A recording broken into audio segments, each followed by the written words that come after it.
কারণ কোন আমল করলে আপনি জান্নাতে যেতে পারবেন অতি সহজে, অতি আসানে, সে দাওয়াতগুলো দেওয়া হচ্ছে এই দরবার থেকে, এই হাক্কারাজমান দরবার থেকে।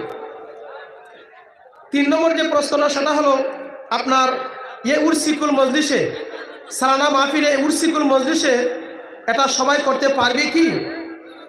কিছু শর্ত আছে।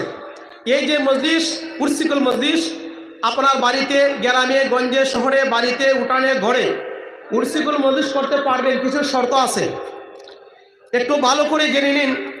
শর্তগুলো হলো, 1 নম্বর শর্ত হলো আপনার নামাজ থাকতে হবে বিনা কাজা, নামাজ কাজা করা যাবে না, 1 নম্বর শর্ত। এবং নামাজও কাজা করা যাবে না। 2 নম্বর, ওজিফাও কাজা করা যাবে না, নামাজও কাজা করা যাবে না, ওজিফাও কাজা করা যাবে না। 3 নম্বর শর্ত হলো আপনার যে রুজি, যে রিজিক, যে খাবার, যে তাবারক আপনি তৈরি করবেন, মানুষদেরকে খাওয়াইবেন, সেটা হালাল হতে হবে, তাবারক হালাল হতে হবে।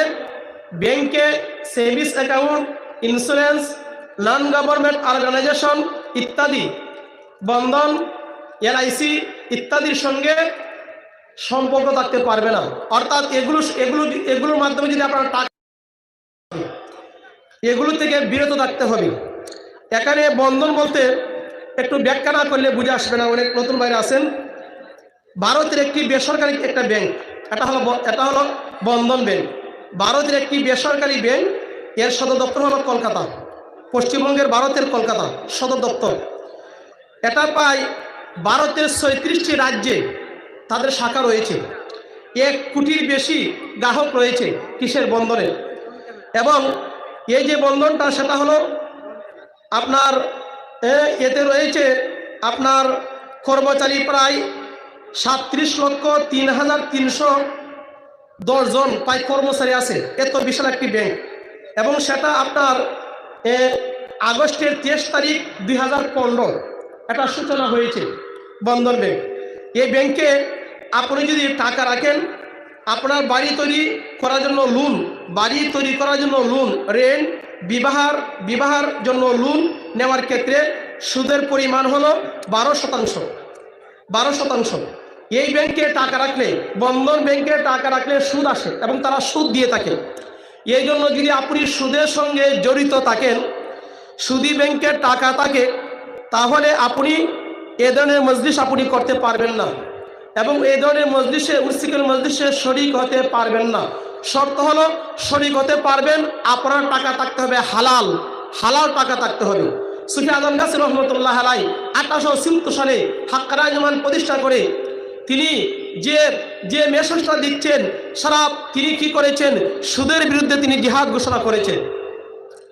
1। 2 নম্বর হলো আপনার ফিক্সড ডিপোজিট যেটা, এটা সুদের হার হলো প্রায় 8% সুদের হার। সেভিংস অ্যাকাউন্টে টাকা রাখলে সুদ আসে, সেভিংস অ্যাকাউন্টে টাকা রাখা যাবে না, সুদ আসে। আরেকটি হলো LIC কি?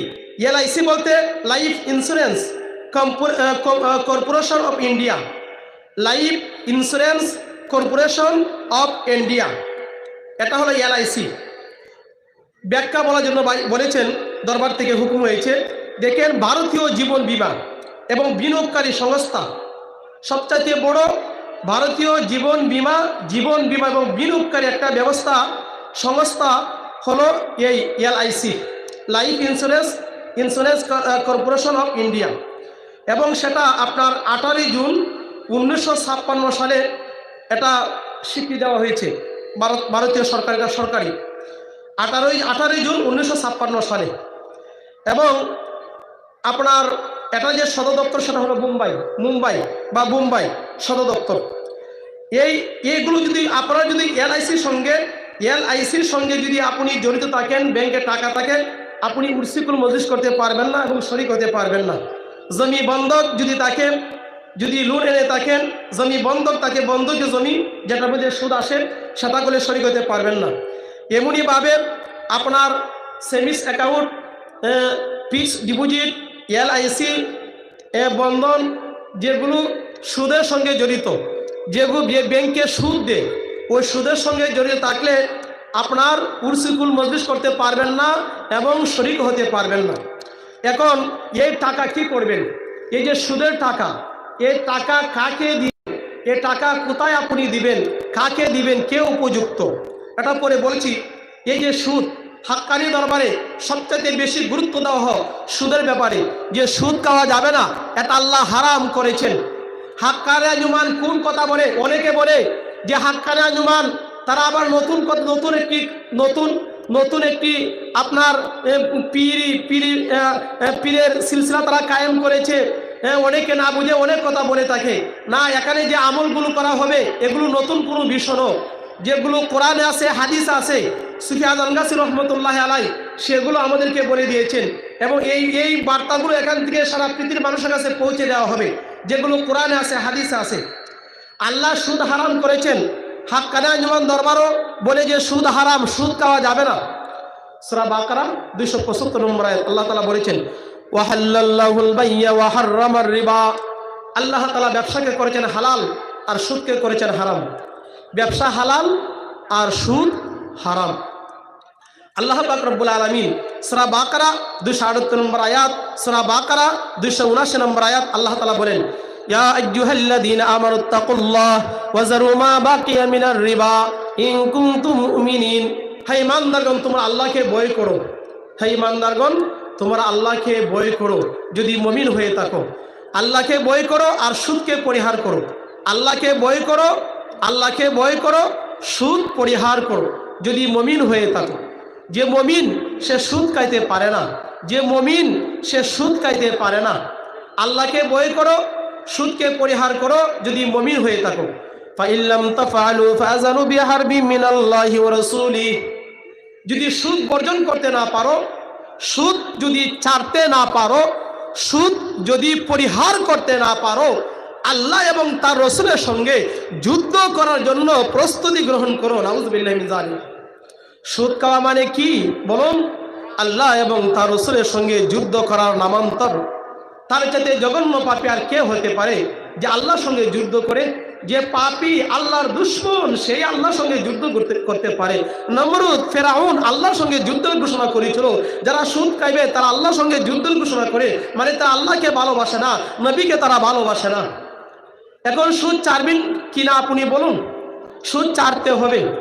আল্লাহ পাক রব্বুল আলামিন সূরা আলী ইমরানের 130 নম্বর আয়াতে আল্লাহ তাআলা বলেন, হে ঈমানদারগণ, তোমরা আল্লাহকে ভয় করো, আল্লাহকে ভয় করো এবং চক্র বৃদ্ধি হারে সুদ খেও না। চক্র বৃদ্ধি হারে সুদ বক্ষণ করিও না। এটা কে বলেছেন? আল্লাহ বলেছেন। চক্র বৃদ্ধি হারে সুদ খেও না। জাহান্নামের আগুনকে ভয় করো আর সুদকে পরিহার করো। যদি সুদ না ছাড়ো জাহান্নামে যেতে হবে, দুজকে যেতে হবে। সূরা আল ইমরান 130, সূরা বাকারা 185 নম্বর আয়াতের শেষের দিকে আল্লাহ বলেছেন, ফাউলা মান আদা ফাউলাইকা আসহাবুন নার। যে ব্যক্তি সুদ থেকে ফিরে আসবে না, সুদ ছাড়বে না, সে ব্যক্তি জাহান্নামের অধিবাসী হবে, দুজকের অধিবাসী হবে, দুজকে সে যাবে। কোন ব্যক্তি? সুদখোর ব্যক্তি। আজ থেকে আমরা আল্লাহর কাছে ওয়াদা করি, আল্লাহ আর সুদ খাইব না। ব্যাংকে টাকা থাকলে সুদী ব্যাংকে টাকাটা উঠিয়ে নিয়ে আসবো, এনে কাকচিরকে খেতে দিব। কেন দিবেন আমি পরে বলছি, আগে সুদের সম্পর্কে আলোচনাটা করি নেই, এরপর অন্য সাবজেক্ট চলে যাই। আল্লাহ তাআলা কোরআনের ডাইরেক্ট 60টি আয়াতে, ডাইরেক্ট সরাসরি 60টি আয়াতে রিবা শব্দ উল্লেখ করেছেন। ইনডাইরেক্ট আল্লাহ তাআলা 8টি আয়াতে রিবা শব্দ উল্লেখ করেছেন। রিবা মানে সুদ, বর্ধিত অংশ, লভ্যাংশ, বর্তমানে অনেকে বলে ইন্টারেস্ট।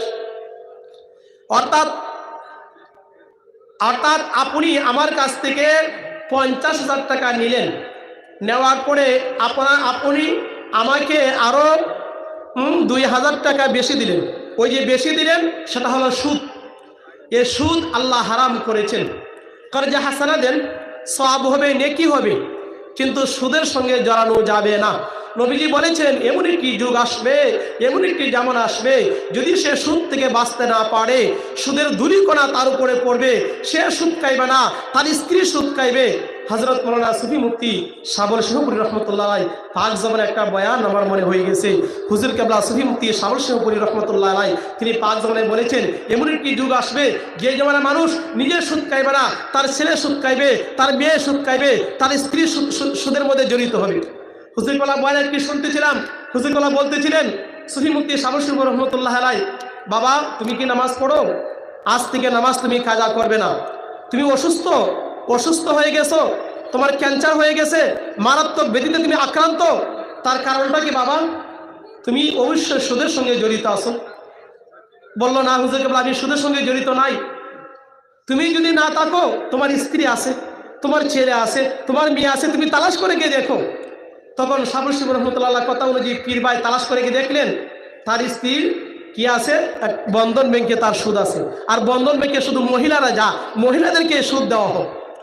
তাহলে দেখেন এ সুদ যারা খাবে, ভক্ষণ করবে, কঠিন কঠিন বেমার হবে, অসুখ হবে, রোগ হবে, কোনো ডাক্তার চিকিৎসা করলে সুফল পাওয়া যাবে না এ সুদ ভক্ষণ করলে। সুদ দাতা গ্রহীতা লেখক সাক্ষ্য কিলা নবীজি বলেছেন ওয়াকালাহুম সাওয়াউন, তারা হলেন সমান অপরাধী। মুসলিম শরীফের হাদিস। সুদ দাতা গ্রহীতা লেখক এবং সাক্ষ্য এই চারজন তারা সমান অপরাধী। মেশকা শরীফ মূল কিতাব প্রথম খণ্ড 245 নম্বর পৃষ্ঠা হযরত আবু হুরায়রা রাদিয়াল্লাহু, আমি সংক্ষেপে বলছি যেহেতু সময় একবারে কম, আবু হুরায়রা রাদিয়াল্লাহু তাআলা আনহু থেকে হাদিস উল্লেখ রয়েছে। নবীজি বলেছেন আর রিবা 70 বাবান আদনাহা কাল্লাযী আকাওয়ালা কা উম্মিহি। হাদিসের মধ্যে উল্লেখ রয়েছে, নবীজি বলেছেন সুদের মধ্যে 70 প্রকার গুনাহ রয়েছে, পাপ রয়েছে। যে ব্যক্তি 1 দিরহাম পরিমাণ সুদ ভক্ষণ করবে, 1 দিরহাম পরিমাণ সুদ খাবে, ভক্ষণ করবে, সে যেন তার আপন মায়ের সঙ্গে 36 বার জিনা কাজে লিপ্ত হলো। নাউযুবিল্লাহি মিন যালিক। আপন মায়ের সাথে বেবিচারে লিপ্ত হওয়া। যে ব্যক্তি সুদ খাবে, এর চাইতে জঘন্য গুনাহ পৃথিবীতে আর নেই। মেশকা শরীফ কে বলেছেন? নবীজি বলেছেন। মেশকা শরীফ মূল কিতাব প্রথম খণ্ড 245 থেকে 246 নম্বর পৃষ্ঠা হাদিসটি উল্লেখ রয়েছে। নবীজি বলেছেন যে কাল কিয়ামতের ময়দানে মানুষদেরকে একত্রিত করা হবে এবং তাদের নেক আমলগুলোকে বিলীন করে দেওয়া হবে। নেক আমল বলতে থাকবে না। সাহাবায়ে কেরাম আরজ করলেন, ইয়া রাসূলুল্লাহ, ইয়া হাবিবাল্লাহ, তাদের আমলগুলো নিঃশেষ কেন হয়ে যাবে? তাদের আমল বলতে কেন থাকবে না, নেক বলতে কেন থাকবে না, তার কারণটা কি?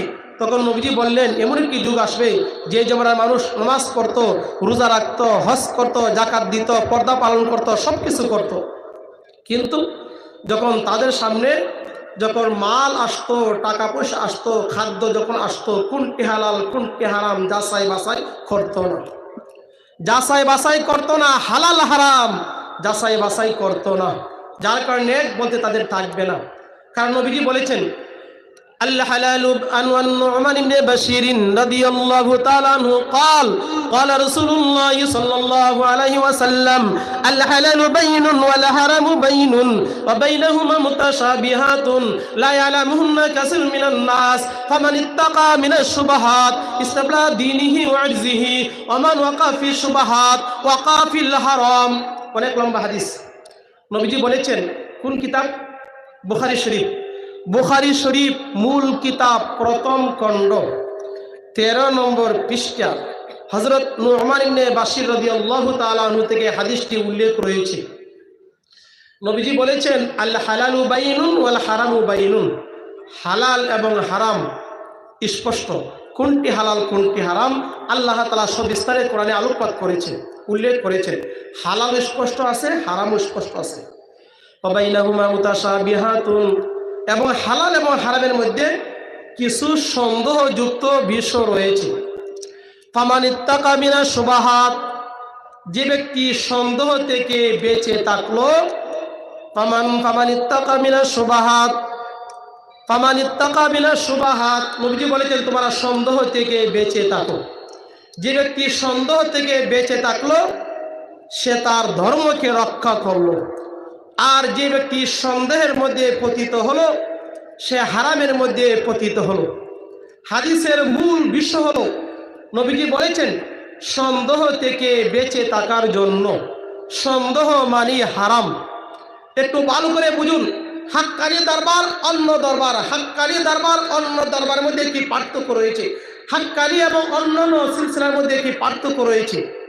সুফি আজম গাছী রহমত দরবারে দান ভাস্কর